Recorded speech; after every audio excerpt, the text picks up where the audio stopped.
Hello everyone, नमस्कार दोस्तों। I hope आप सभी अच्छे होंगे और फिर से आप सभी का स्वागत है, वेलकम है। तो चलिए दोस्तों, आज के सेशन में काफ़ी इंपॉर्टेंट स्टैटिक जीके का प्रश्न देखेंगे। 20 प्रश्न है, प्रैक्टिस सेट है और इम्पॉर्टेंट है, प्रश्न पूछे गए हैं और यहाँ से पूछे जाने की संभावना होते हैं ऑल कॉम्पिटिटिव एग्जाम में, जिसमें जीके, जीएस और स्टैटिक से प्रश्न पूछे जाते हैं। तो आई होप सेशन अच्छा लगे तो आप अवश्य लाइक कीजिए, चैनल में नए हैं तो प्लीज़ सब्सक्राइब कीजिए। तो चलिए स्टार्ट करते हैं विदाउट टाइम वेस्टिंग। फर्स्ट प्रश्न है कि फतेह सागर है ना, ये झील है, तो यह किस राज्य में स्थित है, यहाँ से प्रश्न पूछा जा रहा है। तो देखिए, यहाँ से प्रश्न स्टैटिक में बनते हैं, किस राज्य में कौन सा झील है ना, कौन सा वन्यजीव अभयारण्य है। तो यहाँ अगर देखिएगा फतेह सागर झील, तो ये आपको देखने को मिलेगा राजस्थान में। कहाँ पे देखने को मिलेगा? राजस्थान में। तो ऑप्शन नंबर इस प्रश्न का डी बिल्कुल राइट आंसर है। अब देखिए, राजस्थान में और कौन कौन झील है हम लोग रिलेट कर सकते हैं। तो आपको देखिएगा पुष्कर झील, कहाँ पे इसके? राजस्थान में। पुष्कर के बाद एक वो है राजसमंद झील, ये राजस्थान में है। सांभर झील हो गया, नक्की झील हो गया, नौकी झील हो गया, सांभर झील हो गया, पंचभद्र झील हो गया, देवर झील हो गया, ये सभी राजस्थान में देखने को मिलेगा। ठीक है ना। तो ऑप्शन नंबर इसका डी बिल्कुल राइट आंसर प्रश्न का हो जाएगा। ठीक है। एक आपको बार बार पूछा जाता है, जितना भी ताल लगा होता है हम लोग रिलेट करते हैं याद करने के लिए, जैसे नैनीताल हो गया, भीमताल हो गया, है ना, और सात ताल हो गया, ये सभी आपको मिलेगा उत्तराखंड में, है ना, तो उत्तराखंड में। और एक एक दो प्रश्न यहाँ से देखने को मिलेगा जो हिमाचल प्रदेश है, जिसमें आपको देखने को मिलेगा हिमाचल प्रदेश में आपको देखने को मिलेगा सूरज ताल, है ना, सूरज ताल हो गया, चंद्र ताल हो गया, नाको झील हो गया और रेणुका झील हो गया, ये हिमाचल प्रदेश में है। तो ये प्रश्न का right answer option number D हो जाएगा। अगर हम बात करेंगे झील, है ना, तो एक प्रश्न यहाँ से स्टैटिक में अगर देखेंगे टर्मोलॉजी से, झीलों और नदियों के जो स्टडी करते हैं ना, उसको क्या कहते हैं? काफ़ी इंपॉर्टेंट, थोड़ा सा लॉजिकल है। तो हिम्नोलॉजी का बोलते हैं, क्या बोला? हिम्नोलॉजी। ठीक है ना, माफ़ कीजिएगा, लिम्नोलॉजी कहते हैं, ली मनो और लॉजी, है ना, तो इसको क्या बोलते हैं? लिम्नोलॉजी। ठीक है ना।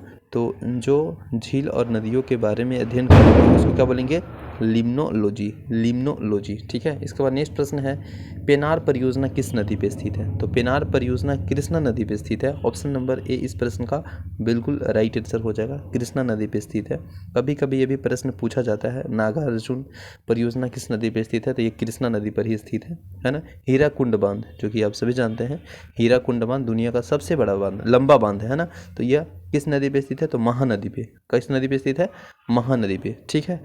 तो ऑप्शन नंबर ए इस प्रश्न का राइट आंसर हो जाएगा। ठीक है। नेक्स्ट प्रश्न देखेंगे, थर्ड है कि एशिया की सबसे लंबी नदी है, एशिया का पूछा है ना, तो एशिया की सबसे लंबी नदी जो है आपको यांगसी है। तो इस प्रश्न का राइट आंसर हो जाएगा ऑप्शन नंबर ए, है ना। एशिया का सबसे लंबी नदी यांगसी क्यांग नदी है। और यह अगर हम बात करेंगे विश्व की सबसे लंबी नदी, तो कौन हो जाता?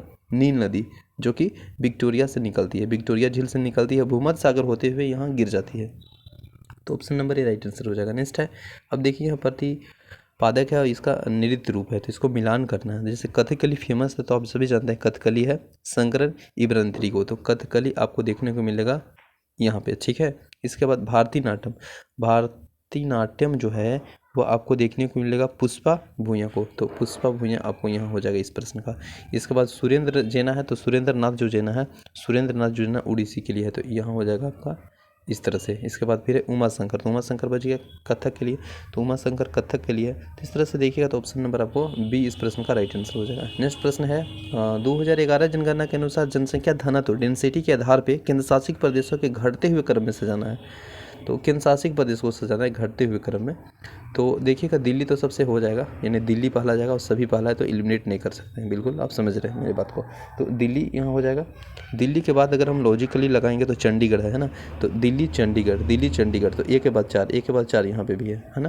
तो दिल्ली चंडीगढ़, इसके बाद लक्षद्वीप होगा या पुंडुचेरी होगा? तो इसके बाद बिल्कुल आप सही बोल रहे हैं, इसका लॉजिकली अगर सोचेगा तो पुंडुचेरी होगा घनत्व के अनुसार। तो दिल्ली हो गया, चंडीगढ़ हो गया, पुंडुचेरी हो गया, तो एक चार, एक चार दो, एक चार दो, एक चार दो आपको देखने को मिल रहा है कहाँ पे?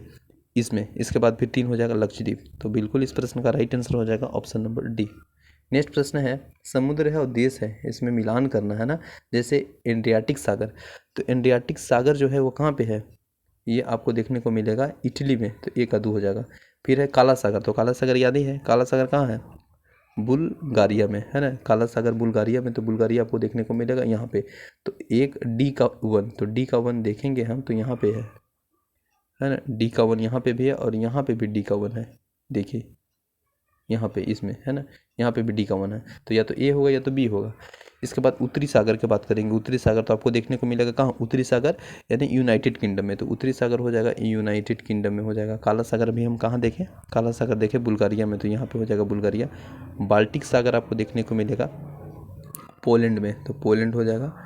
इसके बाद एडिक सागर मिलेगा आपको इटली में। तो इस तरह से देखिएगा तो इस प्रश्न का ऑप्शन नंबर बी दिया है, यानी बी राइट आंसर हो जाएगा। ठीक है, मिलान करने पे APEC का फुल फॉर्म पूछा जा रहा है, तो आप सभी जानते हैं ए फॉर हो जाएगा Asia, P for Pacific, E for economic और सी फॉर कॉरपोरेशन। तो ऑप्शन नंबर इसका बिल्कुल राइट आंसर हो जाएगा Asia Pacific economic corporation, option number D. देखिए अगर हम थोड़ा सा बात करेंगे एपी का स्थापना के बारे में, तो आप सभी जानते हैं इसका स्थापना कब हुआ है, 1989 को हुआ है। ठीक है ना, इसका स्थापना 1989 को हुआ है, और इसमें जो सदस्य देशों की जो संख्या है वह 21 है। कितना है, 21 है। ठीक है, इसका मुख्यालय कहाँ पे देखने को मिलेगा, तो सिंगापुर। कहाँ पे, सिंगापुर। कभी कभी प्रश्न पूछेगा कि भारत इसका सदस्य है या नहीं, तो इसका राइट आंसर क्या होगा, बिल्कुल राइट आंसर है नहीं है ना, तो नहीं है। चलिए नेक्स्ट है तीर्थकर है, यहाँ पे प्रतीक चिन्ह है। तो तीर्थकर आप सभी जानते हैं, जैसे ऋषभ देव हो गया, पारसनाथ हो गया, महावीर, तो इसका जो अति है ना वो प्रतीक चिन्ह है, वो पूरा सुमिलित नहीं है। तो इस प्रश्न का बिल्कुल अगर देखिएगा तो सुमिलित जो है ना वो नहीं है। तो ये घोड़ा जो दिया है ना, आप देख रहे हैं इस प्रश्न को, अरिस्टनेमी, यह बिल्कुल गलत है, ये सुमिलित नहीं है, बाकी सभी सही है। ठीक है ना, सभी इस प्रश्न का सही है, वह घोड़ा नहीं है। ठीक है, तो अगर इसका हम देखेंगे, बात करेंगे, ऋषभ जैन के जो संस्थापक तथा जो महावीर जैन के जो धर्म का वास्तविक संस्थापक माना जाता है, और पारसनाथ जो 23वां है, ये सर्प है, ये बिल्कुल आपको सही देखने को मिल रहा है, यानी सांप हो गया। महावीर 24वां तीर्थक है, इसका सिंह है, तो ये सभी सही है, लेकिन option number B right answer है, ये सही नहीं है। नेक्स्ट प्रश्न है उत्तर अमेरिका मुक्त व्यापार समाचार नाफ्टा के अंतर्गत कौन देश आता है, तो इसमें कौन देश आता है, तो इसमें सभी मेक्सिको, कनाडा, अमेरिका, जो ऑप्शन नंबर दिया है डी, ये सभी हो जाएगा, तो डी इस प्रश्न का राइट आंसर हो जाएगा। ठीक है, नेक्स्ट प्रश्न है नोबेल पुरस्कार विजेता उन्हें संबंधित विशिष्ट योगदान क्षेत्रों के लिए जो दिया गया था उसमें सम्मिलित नहीं है, ये प्रश्न पूछा जा रहा है।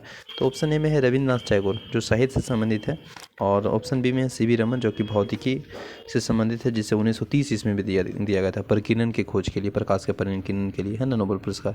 इसके बाद मदर टेरेसा है जो कि शांति के क्षेत्र में दिया था, लगभग हमको लगता है इनको दिया है 1979 में दिया गया है। ठीक है ना, और CV रमन को कब दिया है, 1930 ईस्वी में। ठीक है, रविन्द्रनाथ टैगोर को जो साहित्य के क्षेत्र में पुरस्कार मिला है 1913 में गीतांजलि के लिए मिला है, लेकिन ऑप्शन नंबर जो हरगोविंद खुराना है ना वो भौतिक, ये गलत है, तो इसका राइट आंसर है ऑप्शन नंबर सी। ठीक है, इसके बाद देखिए मिलान करना है, राव है, IB है, CBI है, NI, तो बेसिकली इसका फुल फॉर्म है, तो आप सभी जानते हैं। अगर हम बात करेंगे RAW, तो R फॉर रिसर्च है ना, रिसर्च एंड एनालिसिस विंग है, तो option number R for research, यानी इसका हो जाएगा कहाँ पे बताइए ना, 3 हो जाएगा। IB का आप तो जानते हैं इंटेलिजेंट ब्यूरो होता है, तो IB के इंटेलिजेंट ब्यूरो देखने को मिलेगा A में।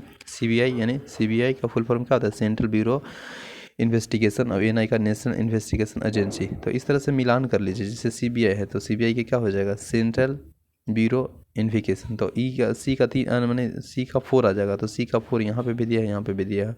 राव का क्या देखे थे, IB का इंटेलिजेंस ब्यूरो, यानी इंटेलिजेंस ब्यूरो, यानी B का 1, तो B का 1 यहाँ पे दिया है, तो इस प्रश्न का बिल्कुल राइट आंसर B हो जाएगा। ठीक है ना, रुद्रमोहन क्या है, तो रुद्रमोहन अगर देखिएगा तो ये एंटी रेडिएशन मिसाइल है, ऑप्शन नंबर ए इस प्रश्न का राइट आंसर हो जाएगा।